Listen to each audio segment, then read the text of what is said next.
A'udzubillahi minasyaitonirrajim. Bismillahirrahmanirrahim. Qala rabbi shrah li sadri wa yassir li amri wahlul 'uqdatam min lisani yafqahu qawli. Alhamdulillah, segala puji bagi Allah Tuhan seluruh sekalian alam, dan salawat untuk Nabi Muhammad sallallahu alaihi wasallam. Allahumma shalli ala sayyidina Muhammad.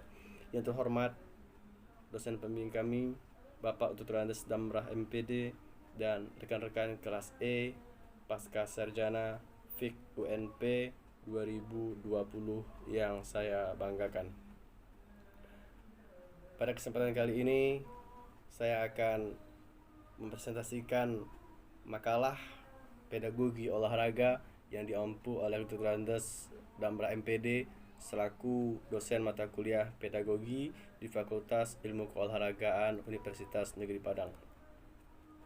Nah, saya memperkenalkan diri sebagai mahasiswa atas nama Bambang Muhammad Arba'i, SPD AIFO. Dengan ini akan mempresentasikan makalah dengan judul pengembangan isi pembelajaran secara efektif dan pedagogi dalam PJOK.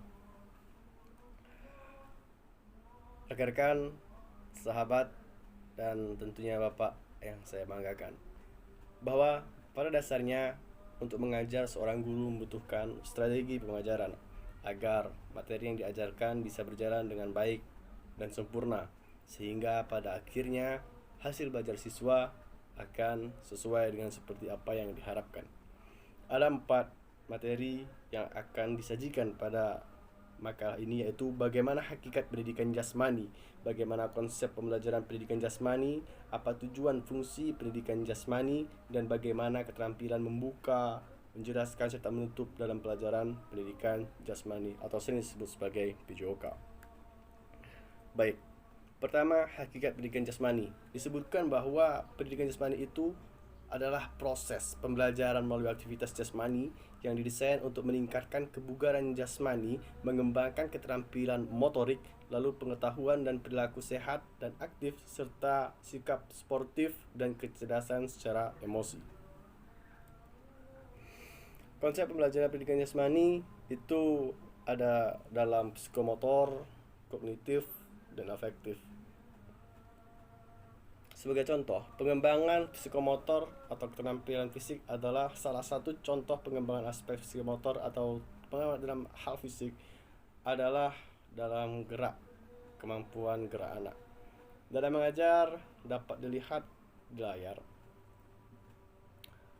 bahwa saya mencoba untuk mengembangkan psikomotorik anak. Itu bisa melalui berbagai kegiatan pembelajaran, baik sepak bola, permainan rakyat, rounders atau kasti. Bisa kita lakukan di lapangan, mencoba menerapkan dengan peraturan yang sebenarnya, tetapi tetap dalam konteks yang dimodifikasi agar bisa dimainkan dengan baik oleh anak sesuai dengan kemampuan anak pada usia tersebut. Lalu anak bisa melakukan secara aktif sebagai bentuk kegiatan motorik dalam pendidikan olahraganya di sekolah. Yang kedua, contoh untuk pengembangan kognitif. Kognitif adalah sifat intelektual siswa.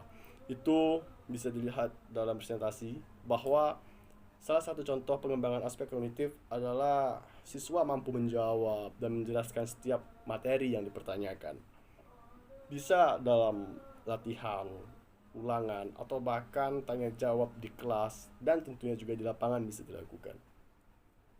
Ketiga, pengembangan afektif. Afektif itu adalah moral, emosional, sosial, dan spiritual pada anak. Salah satu contoh pengembangan aspek afektif adalah dengan berdoa, diawali pada awal dan akhir setiap pembelajaran. Ini disebut pengembangan spiritual, seperti yang saya lakukan di dalam kelas terlihat pada layar.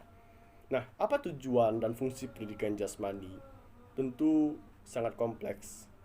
Itu bisa saja melalui beberapa tujuan yang seperti terkontekskan dalam makalah, bahwa untuk mengembangkan keterampilan gerak dan keterampilan teknik serta strategi permainan dan olahraga. Itu yang pertama. Yang kedua, tujuan pendidikan jasmani adalah mengembangkan keterampilan pengelolaan diri. Ketiga, mengembangkan keterampilan untuk menjaga keselamatan diri dan orang lain, serta memahami konsep aktivitas jasmani sebagai informasi untuk mencapai kesehatan. Tentunya dalam pembelajaran, anak diharap mengerti bagaimana tentang hidup sehat. Itu nantinya bisa dibawa ke rumah, lalu diterapkannya dalam kehidupan sehari-hari. Tidak hanya di sekolah saja karena dinilai, tetapi juga di rumah karena sudah paham bahwa sehat itu penting. Lalu apa fungsi pendidikan jasmani? Fungsi pendidikan jasmani ada organik, neuromuskular, perseptual, kognitif, sosial, dan emosional. Terlihat dalam layar ada contoh disertai gambar. Contoh kegiatan organik adalah meningkatkan daya tahan kardiovaskuler, kapasitas individu untuk melakukan aktivitas yang berat secara terus-menerus dalam waktu relatif lama. Secara terlatih nantinya dia tidak akan merasakan kelelahan yang berarti, seperti jogging. Nah, kedua aspek neuromuscular adalah untuk salah satunya mengembangkan keterampilan non-lokomotor. Kegiatan non-lokomotor adalah kegiatan olahraga atau gerak yang dilakukan dengan tidak berpindah tempat. Contoh gerak bisa dilihat dalam layar, yaitu meregangkan badan atau membungkuk. Nah, selanjutnya adalah aspek perseptual. Perseptual di sini dimaksudkan salah satu contohnya untuk mengembangkan koordinasi gerak secara visual dikoordinasikan juga dengan gerak tubuh. Dalam permainan tradisional di situ pernah kita mainkan seperti permainan engklek, menginjak kaki sambil melihat kotak yang mana, lalu berdasarkan kotak yang kita lihat kita injak kotak tersebut. Untuk contoh perseptual berdasarkan koordinasi gerak visual dan gerak tubuh. Lalu bagaimana keterampilan membuka dan menutup dalam pelajaran pendidikan olahraga? Sebagai guru tentunya harus bisa membuka, menjelaskan, dan menutup setiap materi agar materi tersebut bisa tersampaikan dengan baik oleh peserta didik. Untuk membuka pelajaran, yaitu guru harus mampu membawa murid untuk memusatkan perhatian kepada mereka, termasuk juga kepada pelajaran. Dapat terlihat di layar, dalam salah satu kegiatan pembelajaran saya memanfaatkan media tersebut, bisa gambar, bisa menggunakan infokus atau spanduk yang dicetak. Di situ ada kegiatan pembelajaran yang akan dijelaskan. Nah, di situ nanti mereka akan tertarik. Apa yang dibawa oleh bapak itu? Gambar apa itu? Atau video pembelajaran apa itu? Anak akan tertarik, terfokuskan oleh mereka tentang pembelajaran yang akan kita pelajari. Yang kedua, dalam menutup pelajaran. Dalam menutup pelajaran itu guru harus bisa merencanakan suatu penutup yang tidak tergesa-gesa. Contohnya dalam kegiatan pelajaran saya bisa mengapersepsi atau mempertanyakan kembali tentang pembelajaran yang telah dilaksanakan dalam jam pembelajaran tadi. Apakah anak paham atau belum? Siapa yang paham, siapa yang sudah? Adakah yang perlu dipertanyakan atau tidak? Di akhir itu bisa digunakan sebagai penutup, perlahan-lahan dan tidak terburu-buru. Lalu selanjutnya yang ketiga adalah dalam menjelaskan. Ini adalah hal terpenting sebagai seorang guru. Guru yang baik harus bisa menjelaskan dengan baik pula kepada peserta didik agar materi yang tersampaikan bisa tersampaikan dengan baik dan dipahami pula secara baik oleh peserta didik, dan akhirnya nanti akan membawa hasil akhir berupa nilai atau pemahaman siswa yang baik seperti sebagaimana yang kita inginkan. Nah, salah satu tujuan untuk menjelaskan adalah membimbing peserta didik untuk memahami konsep, hukum, prinsip, ataupun prosedur dalam pembelajaran tersebut. Dalam gambar terlihat bagaimana saya mencoba untuk menjelaskan dengan memegang sebuah bola, kun, dan segala macamnya yang diperlukan dalam permainan bola besar seperti bola kaki. Nah, kesimpulan bahwa seorang tenaga pendidik harus bisa memahami prinsip-prinsip pembelajaran pendidikan jasmani agar bisa memiliki keterampilan untuk membuka, menutup, bahkan juga menjelaskan. Sekiranya itu nanti bisa digunakan agar peserta didik bisa memahami dengan baik tentang materi yang disampaikan. Nah, demikian presentasi yang bisa saya sampaikan.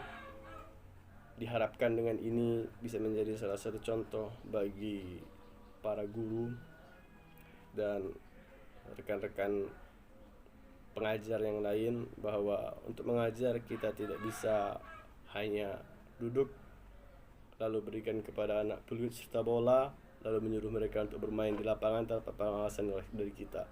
Melainkan kita harus bisa dari awal hingga akhir itu dimulai dari bagaimana cara kita untuk mempersiapkan kelas sebelum pembelajaran itu dimulai, termasuk juga mengabsensi melihat persiapan mereka, apakah menggunakan pakaian olahraga atau tidak, membawa air minum untuk mereka minum atau tidak, peralatan olahraga akan mereka bawa apakah tidak sesuai dengan materi pembelajaran saat itu, lalu mempertanyakan atau timbal balik pembelian materi hingga memberikan contoh kepada mereka gerakan yang sebenarnya bagaimana, lalu membawa mereka ke lapangan untuk mempraktekkan dan membimbing mereka seperti apa gerakan yang sebenarnya, lalu akhirnya akan melakukan penilaian. Jadi tidak hanya sekedar datang ke lapangan beri bola, berikan peluit, tinggalkan mereka bermain di lapangan, tidak, tetapi semua harus bisa dirancang dari awal hingga akhir agar pembelajaran olahraga bisa dilaksanakan dengan baik sehingga peserta didik tidak merasa tercurangi karena kegiatan olahraga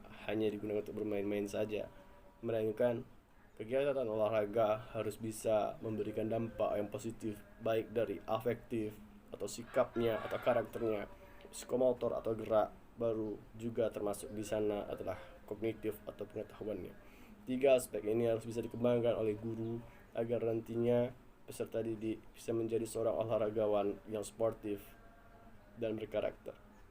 Demikian dari saya, kurang dan lebih saya sampaikan, semoga bisa memberi pelajaran untuk kita semua. Jazakumullahu khairan. Assalamualaikum warahmatullahi wabarakatuh.